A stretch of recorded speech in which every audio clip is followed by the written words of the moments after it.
Hello दोस्तों, मैं Rakesh Roshan learn tech to tech channel से। यार ये मेरा जावा का नेक्स्ट वीडियो है जिसमें आज हम लोग देखने वाले हैं static versus non static method.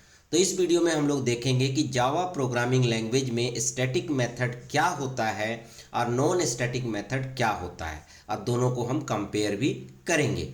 तो चलिए इस वीडियो को स्टार्ट करने से पहले जस्ट मैं आपसे रिक्वेस्ट करता हूं कि अगर अभी तक आपने मेरे चैनल को सब्सक्राइब नहीं कर रखा तो सब्सक्राइब कर लें और बगल में जो बेल है उसे जरूर क्लिक करें, जिससे मेरे जितने भी नए वीडियोज़ हैं उनका नोटिफिकेशन आपको मिलता रहे। तो चलिए स्टार्ट करते हैं। तो दोस्तों सबसे पहले देखते हैं स्टैटिक मेथड होता क्या है। तो देखिए यहाँ पर लिखा हुआ है static methods belong to the class rather than any specific instance of the class. These methods can be invoked without creating an object of the class। तो यहाँ पर लिखा हुआ है कि अगर कोई भी मेथड को आप स्टैटिक बनाते हैं तो वो क्लास से बिलोंग करता है, न कि उसके ऑब्जेक्ट से। ठीक है, इसका मतलब ये है कि वो मेथड किसी भी क्लास के ऑब्जेक्ट से बिलोंग नहीं करता है, इसलिए किसी भी स्टैटिक मेथड को कॉल करने के लिए ऑब्जेक्ट की ज़रूरत नहीं है। हम डायरेक्ट क्लास नेम से स्टैटिक मेथड को कॉल कर सकते हैं, इसलिए यहाँ पर लिखा है these methods can be invoked without creating an object of the class. मतलब स्टैटिक मेथड को कॉल करने के लिए आपको क्लास का ऑब्जेक्ट बनाने का जरूरत नहीं है। अब देखते हैं क्या फीचर है स्टैटिक मेथड का। पहला, defined using the static keyword. किसी भी मेथड को जब आप डिक्लेयर करते हैं तो उसके आगे अगर आप स्टैटिक लगा देंगे तो वो मेथड स्टैटिक बन जाएगा। Can access only static variable and other static methods directly. इससे आप जो है स्टैटिक वेरिएबल्स को एक्सेस कर सकते हैं और दूसरे स्टैटिक मेथड्स को भी डायरेक्टली एक्सेस कर सकते हैं।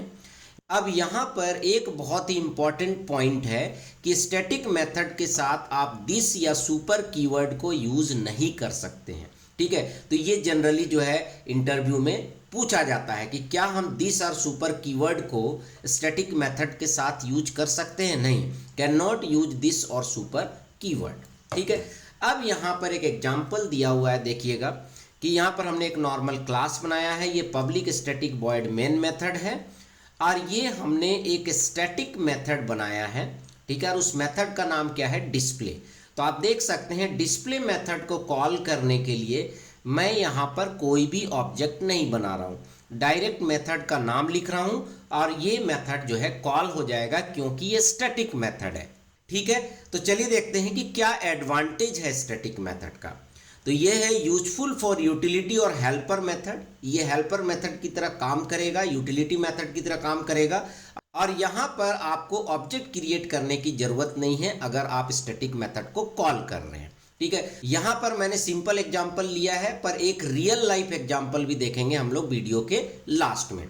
ठीक है, तो यहाँ पर बस इतना है कि यहाँ पर हमने स्टैटिक कीवर्ड लगा दिया तो ये मेथड स्टैटिक बन गया। अब इसे कॉल करने के लिए हमें डायरेक्ट मेथड का नाम लिखना पड़ेगा। यहाँ पर कोई भी ऑब्जेक्ट के थ्रू हमें जो है कॉल नहीं करने की जरूरत है। ठीक है, और यहाँ पर चूंकि ये इसी क्लास के अंदर डिक्लेयर है ये मेथड, ठीक है, इसलिए यहाँ पर आपको केवल डिस्प्ले लिखना है और ये कॉल हो जाएगा। इसका अलग अलग वेरिएशंस भी हम लोग देखेंगे जब रियल लाइफ एग्जांपल्स करेंगे। ठीक है, जो प्रोग्राम हम करेंगे। उसके बाद आते हैं नॉन स्टैटिक मेथड। इससे पहले, इस वीडियो से पहले जितने भी हमने मेथड्स बनाए हैं वो नॉन स्टैटिक मेथड है, मतलब नॉर्मल मेथड को हम नॉन स्टैटिक मेथड बोलते हैं। तो non static method belong to the instance of a class. जो क्लास का हम ऑब्जेक्ट बनाते हैं उस ऑब्जेक्ट से बिलोंग करता है नॉन स्टैटिक मेथड, मतलब normal method. To invoke these methods an object of the class must be created. इनको इन्वोक करने के लिए आपको एक ऑब्जेक्ट बनाना पड़ता है। ठीक है, तो यहाँ पर इसका फीचर क्या है, can access both static and non static member. मतलब अगर नॉन स्टैटिक मेथड है तो स्टैटिक मेंबर को भी एक्सेस कर सकता है और नॉन स्टैटिक मेंबर को भी एक्सेस कर सकता है। Can use this and super keyword. ठीक है, यहां पर अगर नॉर्मल मेथड है मतलब नॉन स्टैटिक मेथड है तो आप दिस और सुपर कीवर्ड को यूज कर सकते हैं। जैसे यहां पर आप देख सकते हैं ये डिस्प्ले मेथड डिक्लेयर किया गया है, यहां पर ये स्टैटिक नहीं लिखा हुआ है, इसका मतलब ये नॉर्मल मेथड है, मतलब ये नॉन स्टैटिक मेथड है। तो इसको कॉल करने के लिए हमें क्या करना पड़ेगा, पहले इस क्लास का ऑब्जेक्ट बनाना होगा। तो आप देख सकते हैं मैंने इस क्लास का ऑब्जेक्ट बनाया है न्यू ऑपरेटर से, और उसके बाद हम लिख रहे हैं ओबीजे डॉट डिस्प्ले, मतलब हम ऑब्जेक्ट के थ्रू डिस्प्ले मेथड को कॉल कर रहे हैं। ठीक है, तो ये जो है नॉन स्टैटिक मेथड हो गया। तो यहाँ पर क्या पॉइंट है कि नॉन स्टैटिक मेथड को कॉल करने के लिए आपको ऑब्जेक्ट बनाना पड़ेगा। एडवांटेज चलिए देख लेते हैं। Can access and modify instance variable, जो भी इंस्टांस वेरिएबल है, ठीक है, उसको आप जो है एक्सेस भी कर सकते हैं और मॉडिफाई भी कर सकते हैं। Allows for more flexibility in accessing and manipulating class specific data. तो यहाँ पर क्लास स्पेसिफिक डेटा को बहुत ही फ्लेक्सिबल तरीके से आप एक्सेस और मैनिपुलेट कर सकते हैं। ठीक है, तो चलिए अब हम एक रियल लाइफ एग्जांपल देखते हैं जिसमें हम लोग स्टैटिक मेथड भी बनाएंगे और नॉन स्टैटिक मेथड भी बनाएंगे। तो ये रियल लाइफ एग्जांपल क्या है? सिनारियो है बैंक अकाउंट मैनेजमेंट सिस्टम। तो in a banking system a static variable can be used to keep track of the total number of accounts created. तो यहाँ पर हम स्टैटिक वेरिएबल को यूज कर रहे हैं किस पर्पस के लिए कि कितने अकाउंट क्रिएट किए गए, ठीक है, उसको काउंट करने के लिए। Static method can be used to display the total count without needing an instance of the class. और यहाँ पर हम स्टैटिक मेथड को यूज कर रहे हैं किसको डिस्प्ले करने के लिए कि कितने नंबर ऑफ अकाउंट्स जो है क्रिएट हुए हैं। ठीक है, इसको डिस्प्ले करने के लिए हम एक स्टैटिक मेथड को यूज कर रहे हैं और इस स्टैटिक मेथड को कॉल करने के लिए हमें इंस्टांस बनाने की ज़रूरत नहीं है।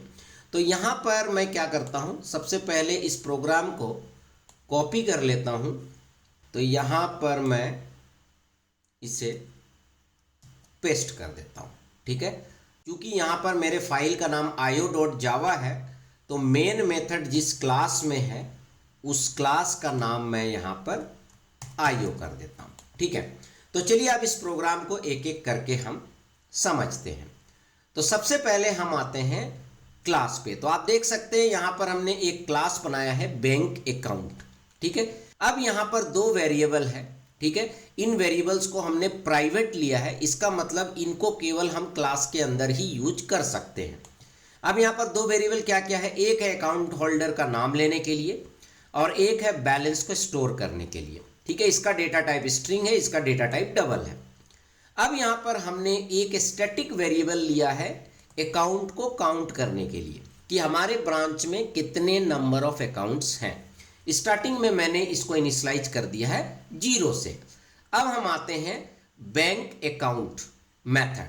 यहाँ पर हमने बैंक अकाउंट मेथड बनाया है। ये कंस्ट्रक्टर है। क्यों ये कंस्ट्रक्टर है? क्योंकि यहाँ पर आप देख सकते हैं मेथड का नाम और क्लास का नाम दोनों कॉमन है। ठीक है, तो ये कंस्ट्रक्टर है। अब इस कंस्ट्रक्टर में हम क्या कर रहे हैं, यहाँ पर हम दो वैल्यू रिसीव कर रहे हैं, अकाउंट होल्डर का नाम और उसका बैलेंस, और उसे हम स्टोर कर रहे हैं। ठीक है, उसे हम क्या कर रहे हैं, स्टोर कर रहे हैं। अब यहाँ पर हम अकाउंट काउंट को प्लस प्लस कर दे रहे हैं, मतलब कितने नंबर ऑफ अकाउंट है उसको हम काउंट कर रहे हैं। ठीक है, उसके बाद यहाँ पर डिस्प्ले अकाउंट एक मेथड बना है, ये भी नॉन स्टैटिक है, मतलब यहाँ पर हम अकाउंट का डिटेल डिस्प्ले कर रहे हैं, जैसे अकाउंट होल्डर का नाम और वो बैलेंस। ठीक है, अब यहाँ पर ये एक स्टैटिक मेथड हमने बनाया है जिसका नाम है डिस्प्ले टोटल अकाउंट।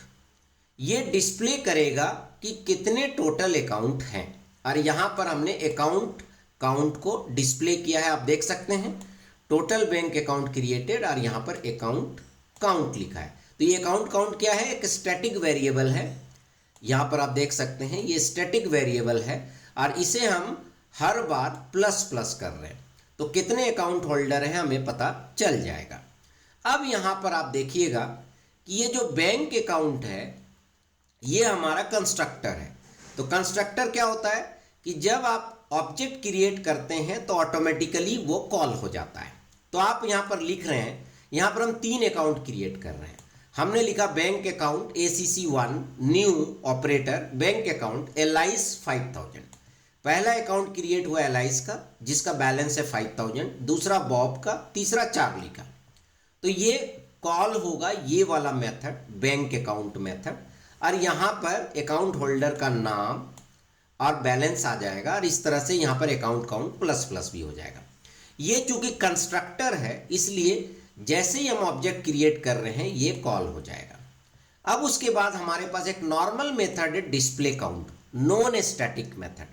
तो ऑब्वियसली इसको कॉल करने के लिए हमें क्या करना पड़ेगा, ऑब्जेक्ट का यूज करना पड़ेगा। तो अगर यहां पर हम लिखेंगे acc1 डॉट डिस्प्ले काउंट, तो यहां पर acc1 किसको रिप्रेजेंट कर रहा है, एलाइस और बॉब को। तो यहां पर एलाइस का जो है डिटेल दिखेगा, यहां पर बॉब का डिटेल दिखेगा, यहां पर चार्ली का डिटेल दिखेगा। उसके बाद तीसरा मेथड है ये public static void display total count, ये स्टैटिक मेथड है। तो मैंने पहले ही बताया था इसको कॉल करने के लिए ऑब्जेक्ट की जरूरत नहीं है, डायरेक्ट आप यूज कर सकते हैं और आप क्लास का नाम यूज कर सकते हैं। तो यहां पर आप देख सकते हैं हमने लिखा bank account, bank account direct class का नाम है, ठीक है, डायरेक्ट क्लास का नाम है, इसलिए हम बैंक अकाउंट और क्या लिख रहे हैं, डॉट डिस्प्ले टोटल अकाउंट। तो डायरेक्ट हम क्लास का नाम लिख रहे हैं और फंक्शन को कॉल कर रहे हैं क्योंकि ये स्टैटिक है इसलिए। तो ये डिस्प्ले करेगा टोटल नंबर ऑफ अकाउंट कितना है। अब आप बोल सकते हैं कि सर यहां पर जब आपने एग्जांपल लिया था स्टैटिक का, तो यहां पर तो हमने क्लास का नाम नहीं लिखा था।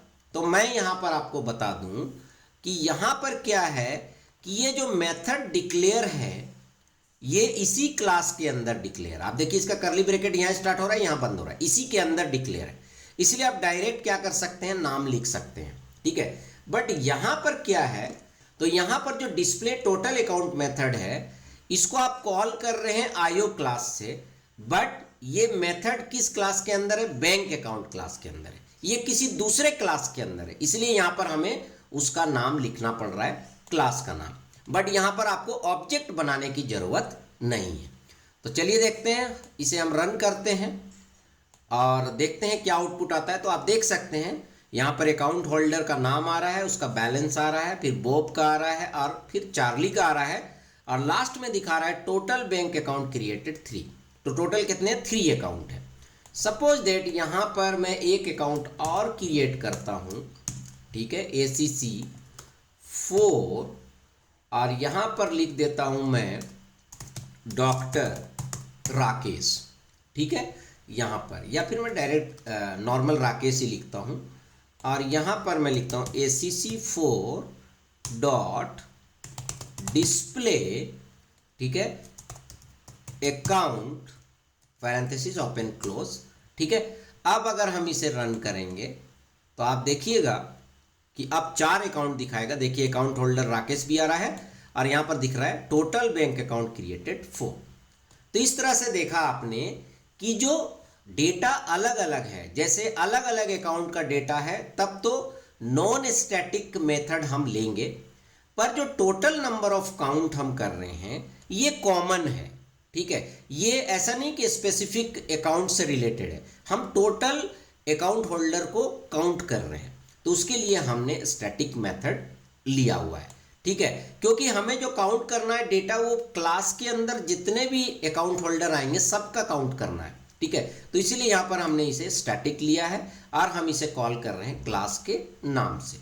तो चलिए दोस्तों, आई होप कि अब आपको समझ में आ गया होगा कि स्टैटिक मेथड क्या होता है, नॉन स्टैटिक मेथड क्या होता है, किस तरीके से हम स्टैटिक मेथड को यूज करेंगे। तो चलिए फ्रेंड, आई होप कि आपको वीडियो पसंद आया होगा, अच्छा लगा तो लाइक करें, शेयर करें, कमेंट करें और अगर अभी तक आपने मेरे चैनल को सब्सक्राइब नहीं कर रखा तो सब्सक्राइब कर लिया और बगल में जो बेल है उसे जरूर क्लिक करें जिससे मेरे जितने भी नए वीडियोस हैं उनके नोटिफिकेशन आपको मिलता रहे। Thank you and good bye.